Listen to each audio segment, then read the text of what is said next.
RCI, Monday to Friday, 12:45 to 2 p.m. The Lunchroom. Informative, enlightening, provocative, engaging. The Lunchroom on RCI. Food for thought. The station that gives you, more lunch.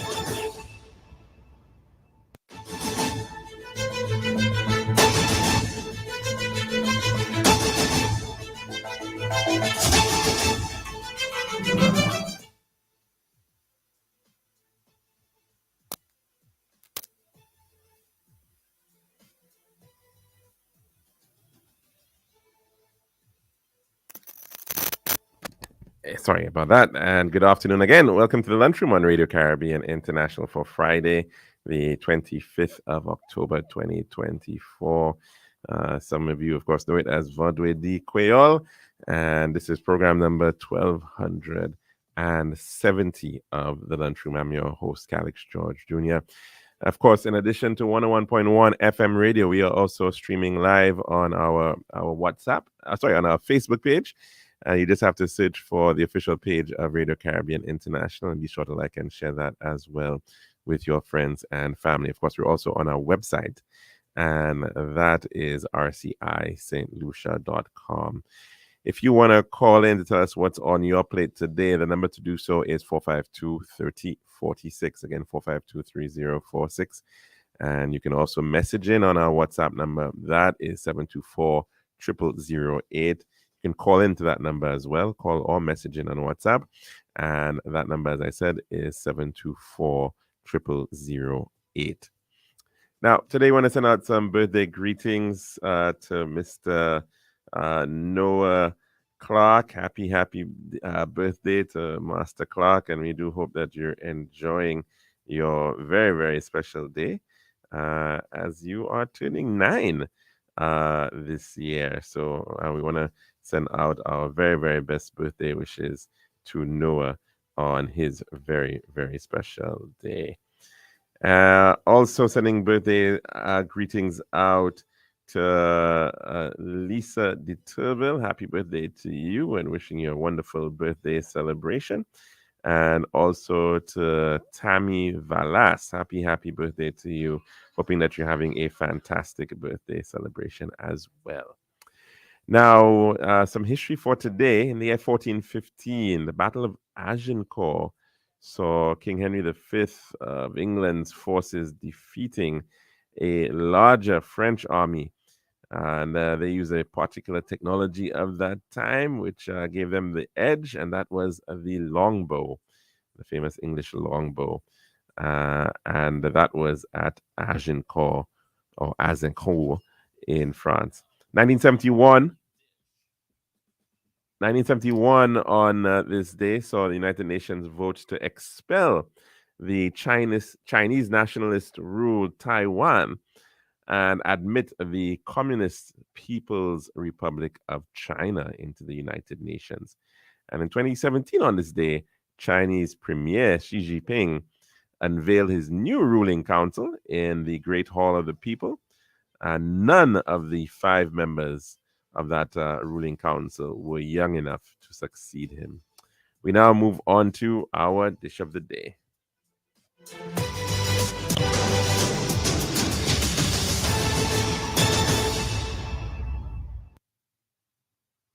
The daily dish is brought with the kind compliments of our good friends at Tiles Plus.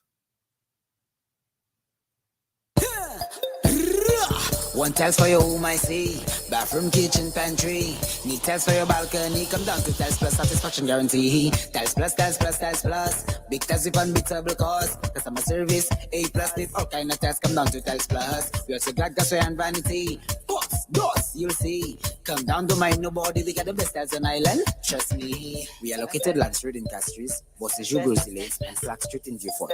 Telephone number 453-7939. Tiles Plus.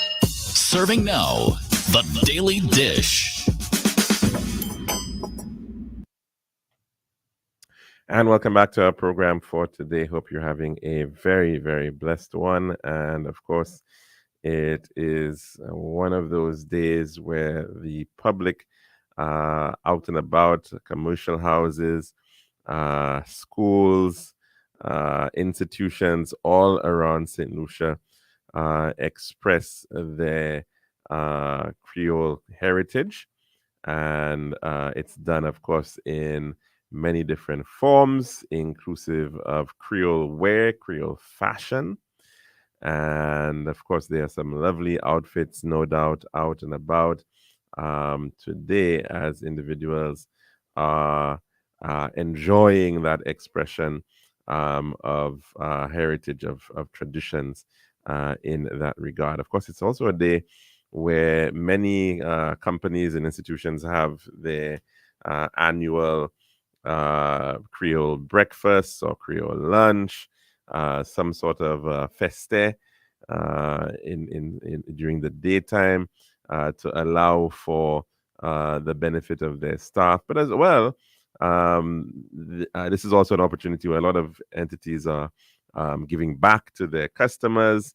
And I think I passed near, is it Janu Credit Union, where I noticed that they, in fact, had put out some tents and are, in fact, giving something back to their various members within the credit union. So it really is a very, very busy time. As one individual quite interestingly quipped to me that today is effectively the beginning of the end of the year because from this point on, we see a gradual slowing down of productivity, as it may be. I'm moving from Journée Creole into, of course, the Advent Christmas season and the festivities beyond. Of course, Journée Creole has certainly become one of our perhaps most notable, authentic, indigenous celebrations, although, of course, it has had its roots within the context of the International Day for Creole speakers. And Creoles, of course, coming out of usually different languages, different contexts, different peoples, going through this period of creolization. And even the word itself is a very interesting one because it actually it comes, well, the English form comes from the French form, and the French form, Creole, comes from the Portuguese form of the word, which is criollo, which in itself comes from the Latin, which in fact has to do with the English word create. So create and Creole, in fact, have the same root. And because the context of what it meant, I think originally in Portuguese, was referring to something of the house. Interestingly enough, how it was interpreted in that way, but that is what it was at the time taken to mean. Of course, we today see Creole, in fact, as something that is dynamic, is continuously being created, is changing over time, and because it is certainly a meshing together of different languages in the first instance to create this Creole or to create this identity, which we of course identify as Creole or Creole. And so, in terms of what we enjoy right here within these Antilles, is an Antillean form of Creole shared between the islands of, primarily the islands of St. Lucia, Dominica, Martinique, as well as Guadeloupe. And of course, at one point, it was also enjoyed in parts of Grenada and in Trinidad and Tobago as well. And that, of course, is due to that fluidity of the ebbs and flows of control of different colonial powers over the years, causing for a very, very interesting mix. Of course, Creole is also spoken in Africa, and in fact, a lot of the structure of the language itself, the syntax of the language, is in fact African. And not too long ago, there was, in fact, for Emancipation Day, a lecture, I believe, given by Dr. Morgan Dalfinis, a son of the soil, who has taken great pains of studying Creole in many different parts of the world, including in Africa, and not just studying the presence of Creole language in the places like Senegal, for instance, where it exists, but of course looking at the root languages, which in fact underpin Creole. So of course, quite often, we hear and we categorize our Creole as a French Creole, but it's more like an Afro-Franco Creole, if anything else, right? So because the structure of the language has been pointed out, in fact, is very much more African in its origins, including of course, some of the words that are used as well. Interesting words, like he was giving the example in his lecture of the word juke. And what is meant when we say you're juking somebody, quite often means that you're pricking that individual, but in fact he was pointing out that it actually has roots. I'm not too sure if it's in Wolof, but it's in a Western African language, and it has actually something to deal with jihad and waging war. Interestingly enough, but so you can see how it, in fact, it has cast down into our own language to this day. So there's certainly a lot to appreciate in terms of the etymology of our words, the words that we speak in Creole, and the importance of the language being propagated, not merely through the informal ways, but also in the formal structure. And I think that's really important, a point to be made. Many people make the point that prior to the rise of Napoleon Bonaparte, who was very much a centrist in terms of how he, ruled France, there were many Frenches, if you like, spoken across France, right? You had the Languille in the north and the Languedocs in the south, based on now that categorization based on how they said yes, the word yes in those Frenches, if you like, and so there were other regions of France where you had different languages being spoken, whether it was in Brittany or Normandy and in the south of France.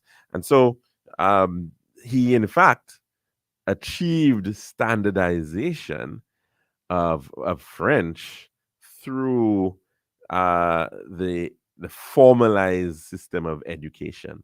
And for what it's worth, education systems have been very good at standardizing what we learn and how that is taught. And so, in fact, that's how French became a lot more standardized.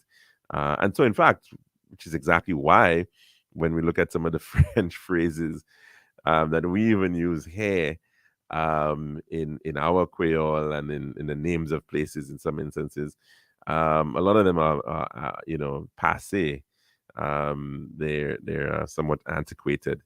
And so they're not even used anymore. And you'll see that certainly in many of the Creoles and the French spoken in other parts of the world, because they're coming from a particular era, and that sort of gets locked in, and that is not really necessarily influenced by the modern day systems of the language as it has evolved.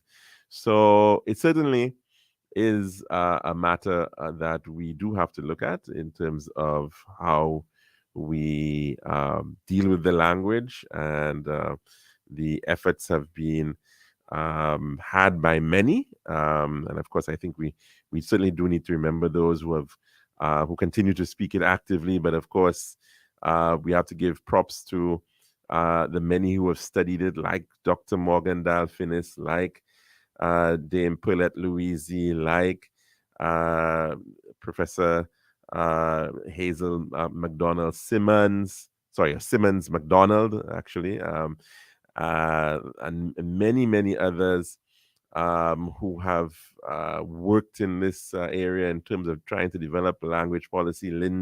Lindian Alexander, I want to make a special mention to her because of the work she's been doing as well and continues to do in that regard. So there's lots more to be done, and there is certainly a need for structure in this regard, whether it's through a Creole Language Institute, because in a lot of places around the world, you got relatively small languages. Let's use the example of a country like Finland, or some of these Baltic countries. You got Finnish, right, which is was not always the dominant language, because again they had the colonial influence of being controlled for some time by Sweden.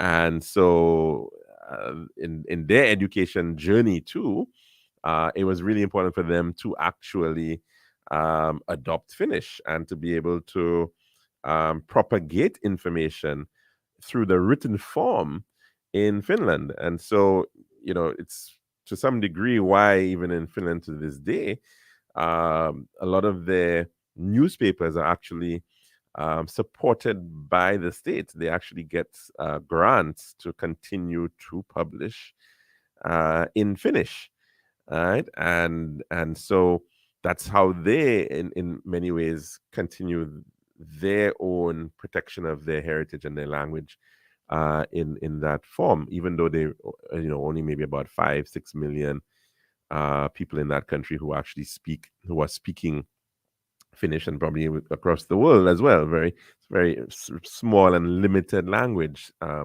within that context. In fact, there are probably fewer Finnish speakers than Creole speakers, because you've got, Haiti, for example, that we've got over 10 million people.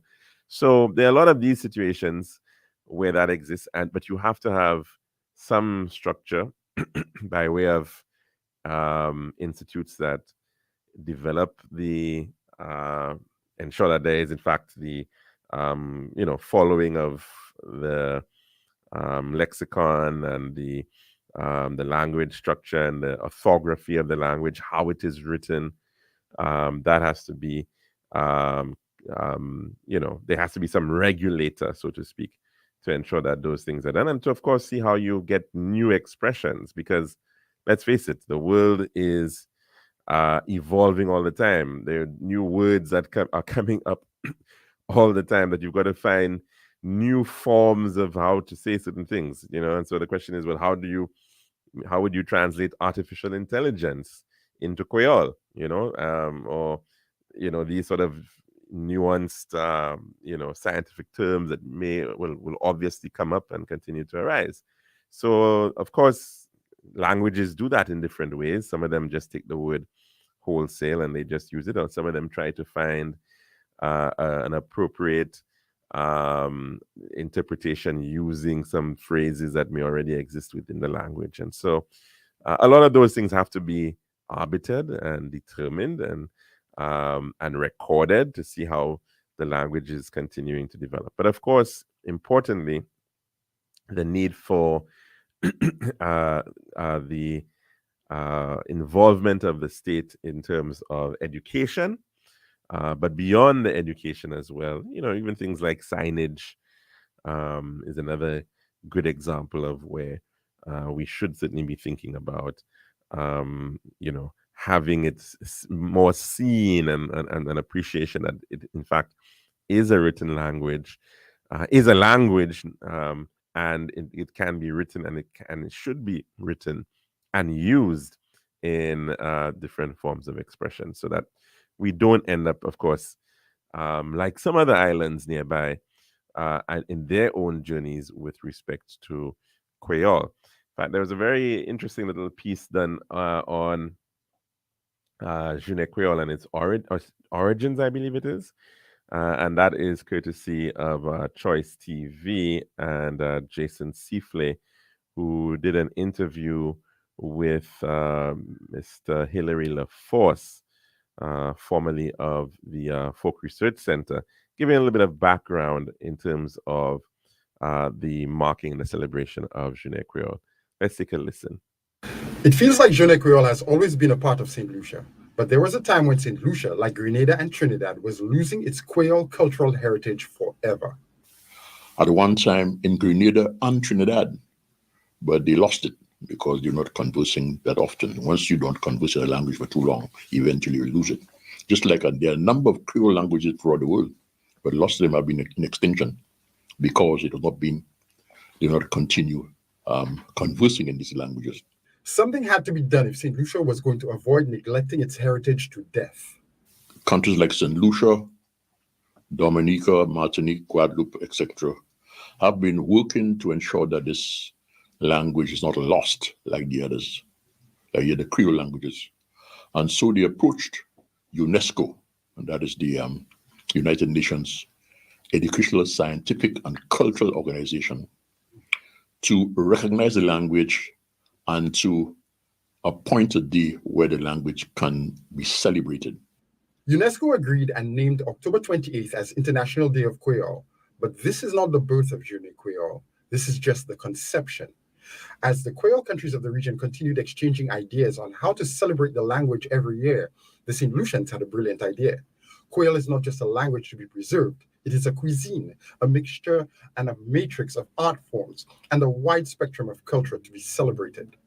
The following year, however, in fact, before the actual 28th of October, we at the Folk Research Center thought that we should not only celebrate the language, but everything Creole about our culture. To this day, it is one of the best examples of St. Lucians transforming something they had taken for granted into something precious that could be cultivated into a profit. And St. Lucia is the only country among what they call the Francophone countries that did that. Up to now, there's no other country that has gone that far. They celebrate the language, but they have never gone looking at the entire gamut of the Creole culture. The little festival kicked off in Monrepo in 1984, 1 year after the UNESCO declaration, and after that moved to Foasso and PI, two culturally rich communities. But it was about 1988 when something happened that made Journée Creole explode into what perhaps is the biggest national festival in St. Lucia. When we had the first Journée Creole day in Choiseul, that was where we realized, boy, that this aspect of our culture was embraced. We had done something that people loved in St. Lucia. There was a massive turnout of people, which caused a serious traffic jam, and I couldn't even get to the place.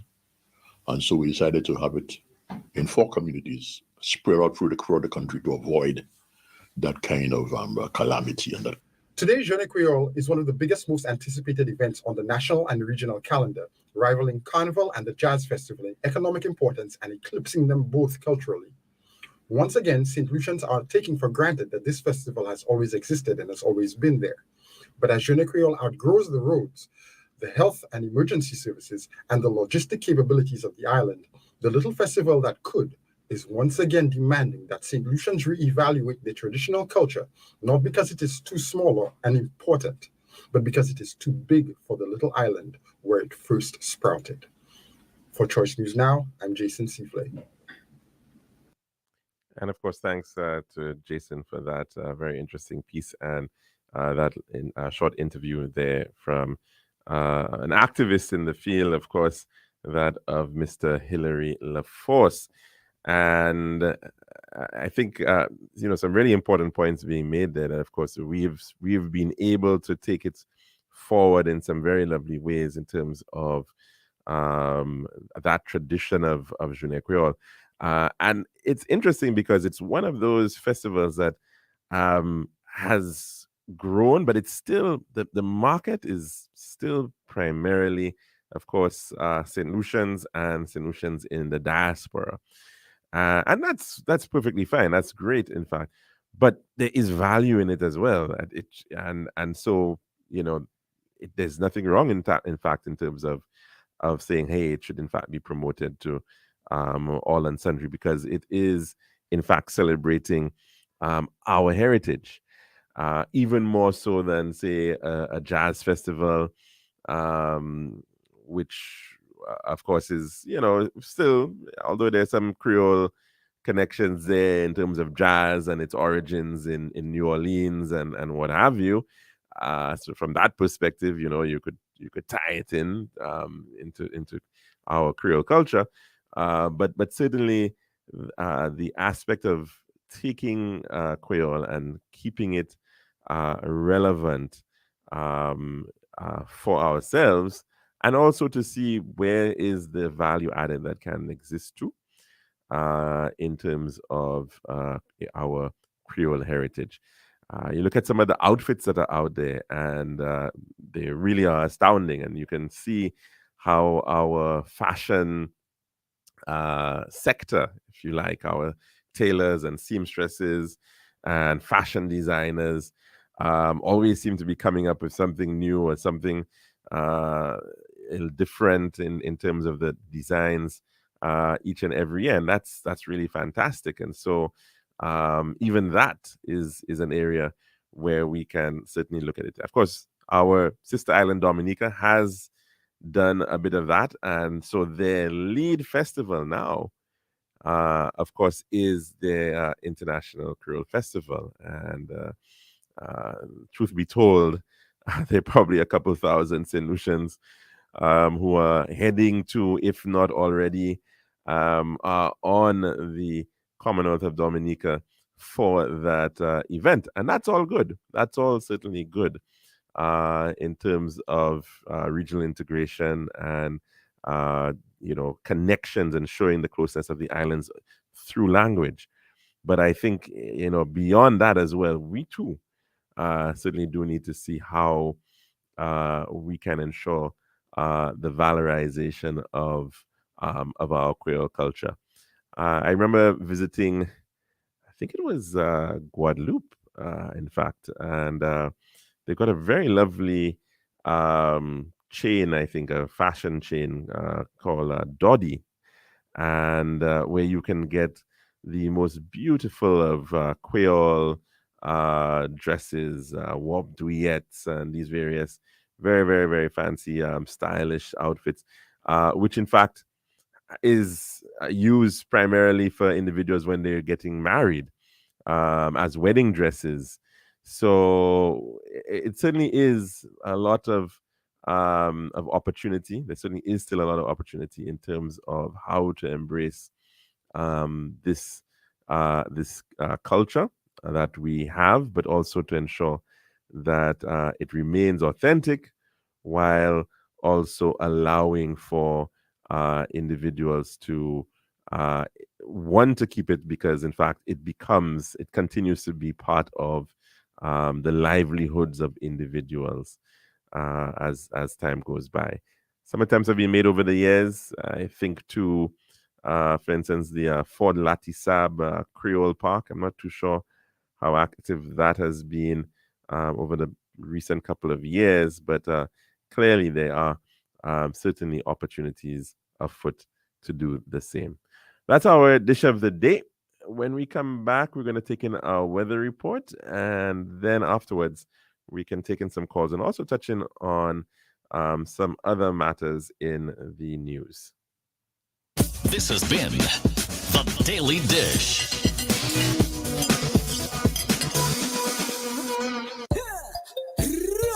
One tiles for your home, I see. Bathroom, kitchen, pantry. Need tiles for your balcony. Come down to Tiles Plus, satisfaction guarantee. Tiles Plus, Tiles Plus, Tiles Plus. Big tiles with unbeatable cost. Customer service, A+.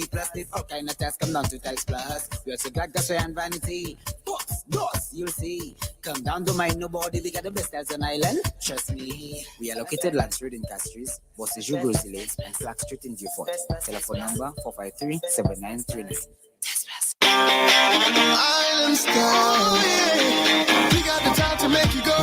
We got the time to make you say, yeah. We'll have to make the right choice. Island style, whoa. We got the time that will make you happy.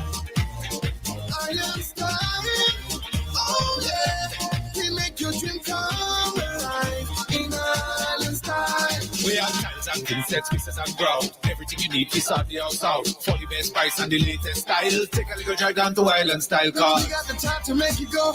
We got the time to make you say, quality rice, service choice. It's all an Island Style. Visit us at our showrooms in Bellarosa, Rodney Bay, on the John Compton Highway, Cass Street, and behind Ruby's Gas Station on the Library Viewfort Highway. So call us on 450-452 or 453-TILE. Island Style, Tile and Bath. When you think tile, think Island Style. This is Radio Caribbean International. It's now time for the weather news. And that's what the first of the Warport Ball. It's not time for your weather report as of 12 noon today, presented by Island Style Talent Bath. The forecast for St. Lucia Valley for the next 24 hours. Winds will be blowing from the east near 20 miles per hour or 31 kilometers per hour. The weather fair to occasionally cloudy and hazy for a few showers. And there is an advisory in heavy trace persons with respiratory ailments and dust allergies to take the necessary precautions due to reduced air quality. Also, small craft operators and sea beavers are advised to exercise caution due to locally rough seas and reduced visibility. The forecast for the Los Angeles, fair to occasionally cloudy and hazy with widely scattered showers and a chance of isolated thunderstorms. And the tropical weather outlook, the Atlantic high pressure system will generate light to moderate easterly winds over the Eastern Caribbean region during the next couple of days. Also, patches of low-level clouds drifting along the wind flow will cause some cloudy periods with a few showers and possibly isolated thunderstorms over parts of the Lesser Antilles during the forecast period. A plume of Saharan dust haze will cause a reduction in visibility and air quality across the region during the next 24 hours. Tropical cyclone formation is not expected during the next 7 days. And this was your weather report as of 12 noon today, presented by Island Style Talent Bath. This has been RCI's Weather News. For more information, call the Weather Hotline at 454-3452. RCI 101 number 1. Island Style, yeah. We got the time to make you go. We got the time to make you say, we'll have to make the right choice. Island Style, we got the time that will make you happy. Island Style, oh yeah, we make your dream come alive in Island Style. We have tiles and princess, pieces and ground. Everything you need is on the house out. For the best price and the latest style. Take a little drive down to Island Style car. We got the time to make you go.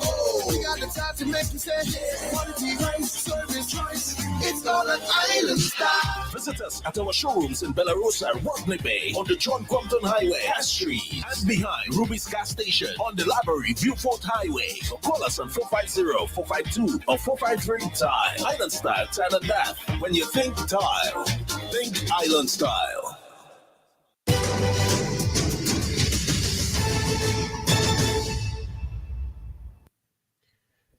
And welcome back to our program here today. And of course, we do hope that you're having a very, very good Vendredi de Creole. Lots of food out there for many. And so we do hope that you're, in fact, enjoying just that. The number to call in to tell us what's on your plate today, it is 452-3046. Again, 452-3046. And you can also call in to our WhatsApp number. That is 724-0008. 724-0008. Now, today, in fact, started the 27th Commonwealth Heads of Government meeting. It's quite often known as CHOGM. And it's happening over in the island, the Pacific island of Samoa. And of course, it's a 2-day conference that's happening across there that is bringing together the heads of government from across what is known as the Commonwealth of Nations. And that about 56 members now, largely countries that were formerly colonies of the United Kingdom, formerly part of the British Empire. And it was some time now that it's been shifting away into creating a commonwealth, as it was known. And that started back, I think, in nearly 100 years ago, in 1926, thanks to the Balfour Declaration. And eventually started going. And that was because the United Kingdom had to begin giving up some of its uh, territories, the likes of Canada, the Dominion, and Australia and New Zealand. But later on, of course, countries across Africa in the 1960s, as well as in India and in the Pacific, and of course, right here in the West Indies. And so it is still operating, and it has been an institution which, from time to time, we've seen a bit of controversy here and there. But this year does seem to be one of those years, and it is due to the matter of the issue of reparations. Reparations for the United Kingdom's role in the transatlantic slave trade, as well as in the institution of slavery in many of these countries, which are now, in fact, members of the Commonwealth. And of course, right here in St. Lucia, we find ourselves in that grouping. Not too long ago, King Charles III was in fact in Australia, and albeit the majority of Australians can trace their roots back to the United Kingdom, to the British Isles, whether it's England, Scotland, Wales, or Ireland, and so in some respects they've tended to have a fairly strong tie and adherence to the United Kingdom, and as well to the monarchy as well. But even there, we've seen certain levels of friction. In fact, in that recent visit by King Charles, one of the senators who was present at a meeting of Parliament in his honor, in fact, made it known that Charles was not her king. She has Aboriginal roots, and of course, it underscored the tension that exists in many of these places where you found the colonizing power coming in, taking lands belonging to the indigenous individuals, in some instances by treaty, in some instances, of course, in many instances by force. And of course, many of these individuals were pushed to the sidelines and experience to this day the trauma of what went on in terms of colonization, and of course the treatment meted out by these colonial powers. So certainly, the issues of the vestiges of empire are still very much present, and even in places where one may think that there's a majority of a certain ethnicity coming from from Europe, from the United Kingdom, but still there are frictions that exist. Well, of course, in the case of the Commonwealth, many of these heads are representing countries that have made calls for the matter of reparations to be brought on board. And it is certainly a difficult issue for the United Kingdom, which is still holding back, of course, on this entire matter. I do believe we have a clip from the BBC, which looks in part into this ongoing matter as the heads of government meets over in the Pacific. Let's take a listen to this one.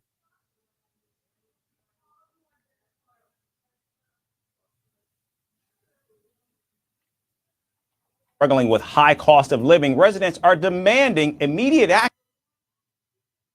King Charles has urged a summit of Commonwealth leaders to commit to learning the lessons of the past, but he didn't directly address the issue of reparations for slavery.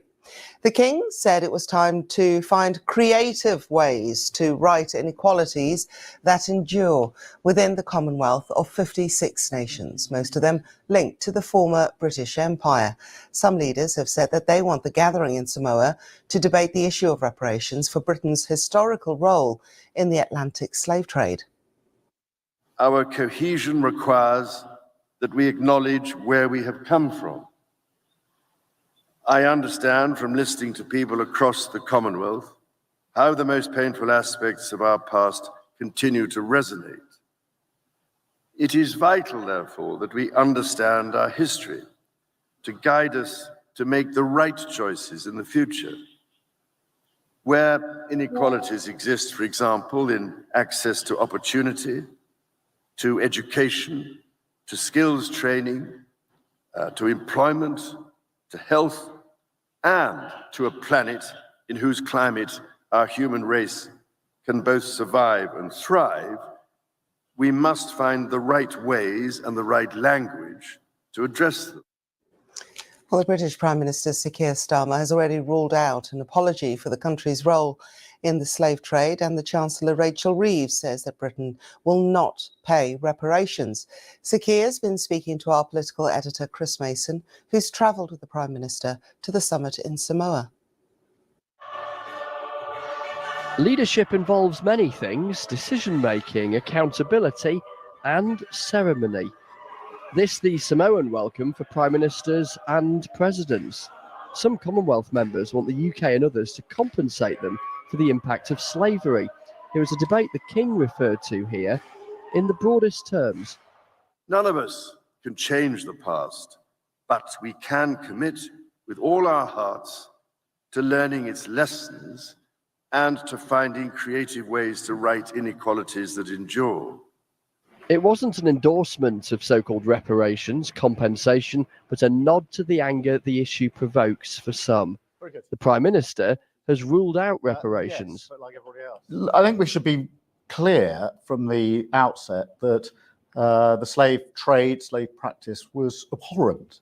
And it's very important that we start from that place. And of course, that matters hugely to many of the countries that are represented here. My posture, if you like, my focus is on the forward look, not the sort of backward look. I want to understand the nature of your objection. Is it a financial one, or is it a moral, philosophical one? Can our generation be held responsible for the actions of our forebears? Well, I think our generation can say the slave trade and practice was abhorrent, and we should. You know, we talk about our history. We can't change our history, but we should certainly talk about our history and be say clear that, but about not that. apologise, not pay any money. Well, look, you know, I think that we recognise that, and of course, apologies have already been made in relation to the slave trade, and that's not surprising. It's what you would expect. But if you then go on to the question, we're 55 countries here represented.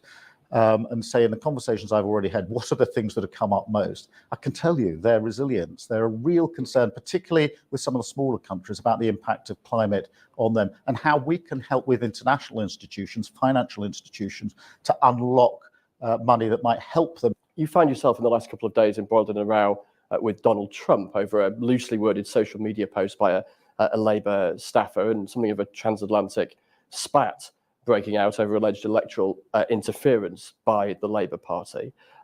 Does it worry you that, or is it just classic election campaigning, electioneering going on in America? This needs to be seen for what it is. These are Labour Party members and staff who are on a voluntary basis in their own time going to campaign in the election. It's happened every election. Every political party does. If Donald Trump can kick you around like this as a candidate, what might it be like if he wins the presidency? I've met Donald Trump. We had dinner together in New York just a few weeks ago. The reason we did that was I think, a shared endeavour. We both wanted to make sure we had a good working relationship. The relationship between our two countries is a special relationship. We both recognise that. And the Prime Minister is still building international relationships 4 months into the role. This one of many meetings here, seeing his Australian opposite number. All right. Of course, that piece going a little beyond the matter of reparations, but certainly you're getting a sense from the current UK government being pushed on this issue of reparations. And of course, there have been matters of reparations raised before. And we've seen how it has come up even after in events like World War One, for example, where Germany was forced to pay reparations in different forms to the victorious forces of the time. Of course, we also saw after World War II, in fact, not too long ago, Germany having to also again pay reparations for the Holocaust and the impact of that on the Jewish people. So certainly reparations has been paid in the past by European countries for acts that have been committed. So the question is there a point where it becomes far too long in the distant time when these matters are no longer possible? In fact, just recently, an interesting case of the Chagos Islands.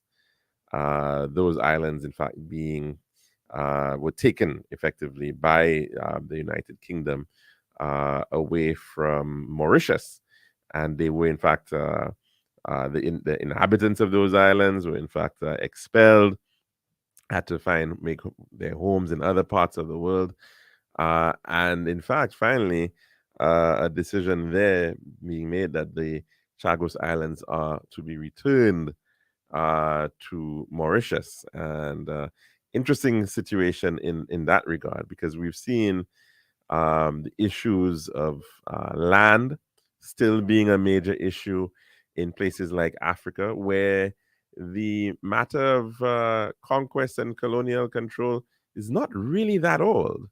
We're speaking about actions that were happening about 100 years ago. When you look at the Boer War, when you look at the wars against the Zulu tribes, when you look at the Ashanti wars in West Africa, those actually happened in some measure right into the 20th century. These wars were still going on, and this was about control of land. This was about control of and conquest of people. So in that end, we've got lots of issues there. But of course, on the matter of slavery, that of course is where there has been a very valiant case being made regarding the matter of reparations for slavery. There is an article on Reuters, this one being written by one Katerina de Moy, which was actually posted just today. And it looks at slavery reparations. Where do Europe and the United States stand? And it reads as follows. Discussions on reparations for transatlantic slavery and colonialism are gaining momentum, with Caribbean and African nations calling on former colonial powers to engage on the issue. From the 15th to the 19th century, at least 12.5 million Africans were kidnapped, forcibly transported by mostly European merchants, and sold into slavery. Proponents of reparations say slavery's legacy has caused persistent racial inequalities, while opponents say countries shouldn't be held responsible for historical wrongs. Caribbean nations have urged European countries to formally apologize, cancel debt, and provide for educational, health, and cultural programs as part of its reparations plan. The African Union is developing its own plan. Here's what some former European colonial powers and the United States, where some former colonial European powers and the United States stand on reparations. Britain transported an estimated 3.2 million people, the most active European country after Portugal. King Charles expressed deep sorrow over slavery in a speech to Commonwealth leaders in 2022 and has welcomed research that will examine the monarchy's links to slavery. Former Labour Prime Minister Tony Blair also said he was sorry for his country's role in slavery during a 2007 news conference with Ghana's former president, John Kufuor. The Caribbean Community CARICOM calls for a full formal apology. But consecutive British governments, like most former colonial powers, have rejected calls for reparations. Some campaigners hope the new Labour government of Prime Minister Keir Starmer would be open to reparations, but Starmer said he would like to look forward rather than have very long, endless discussions about reparations on the past. Portugal trafficked nearly 6 million Africans. Little is taught about its role in slavery in schools, and Portugal's colonial era is often perceived as a source of pride. Portugal's President Marcelo Rebelo de Sousa said in 2023 his country should apologize for slavery and colonialism, but stop short of a full apology. He said last year that Portugal was responsible for crimes committed during slavery and the colonial era, and suggested there was a need for reparations, sparking a national debate and criticism from right-wing parties. The government said it would not initiate any reparation process. The Netherlands. Dutch King Willem Alexander and former Prime Minister Mark Rutte have both apologized for the Netherlands' historic involvement in slavery, with Rutte acknowledging the Dutch state profited from it. The government has ruled out reparations, instead setting up a €200 million fund to benefit descendants of enslaved people and other groups and promote social initiatives in the Netherlands, the Dutch Caribbean, and Suriname. Activists have questioned the sincerity of apologies since the issue of reparations has not been addressed. The Netherlands trafficked around 500,000 people. The Kingdom of the Netherlands still comprises several Caribbean islands, including Aruba and St. Martin. Advocates have said apologies were incomplete if the islands remained part of the kingdom. France trafficked an estimated 1.3 million people to the Americas, including the Caribbean. In 2001, France officially recognized transatlantic slavery as a crime against humanity. In 2017, President Emmanuel Macron ruled out reparations, calling for reconciliation instead. France's highest court last year rejected a call for reparations to be paid to the descendants of those enslaved in a case that originated on the Caribbean island of Martinique. A coalition of civil society groups said in April France should repay billions of dollars in reparations to Haiti to cover a debt formerly enslaved people were forced to pay in return for recognizing the island's independence. Belgium's King Philippe reaffirmed in 2022 his regrets for the exploitation, racism, and acts of violence during his country's colonization of the Democratic Republic of Congo, but stopped short of formally apologizing. By some estimates, killings, famine, and disease caused the deaths of up to 10 million Congolese during just the first 23 years of Belgium's rule from 1885 to 1960, when King Leopold II ruled the Congo Free State as a personal fiefdom. Belgium has traditionally said little about colonialism, and the subject has not been extensively taught in Belgian schools. During anti-racism protests sparked in 2020 by the police killing in the United States of George Floyd, demonstrators targeted statues of King Leopold II. In 2020, a parliament-ordered commission examined Belgium's colonial past, which also included the occupation of Rwanda and Burundi. It did not reach a conclusion on reparations. Spain. Public debate on reparations is marginal in Spain, but representatives of several NGOs have called for it, from the Spanish government and from companies and private fortunes that benefited from slavery and colonization. In 2019, then Mexican President Andrés Manuel López Obrador sent a letter to Spain's King Felipe and Pope Francis requesting they apologize to Mexico's indigenous peoples for abuses committed during the Spanish conquest. Madrid did not reply, but said it firmly rejected its content.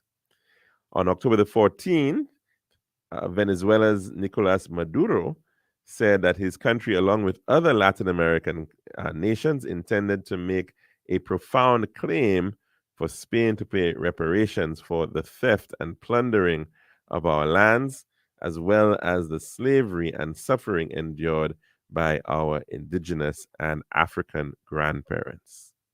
United States.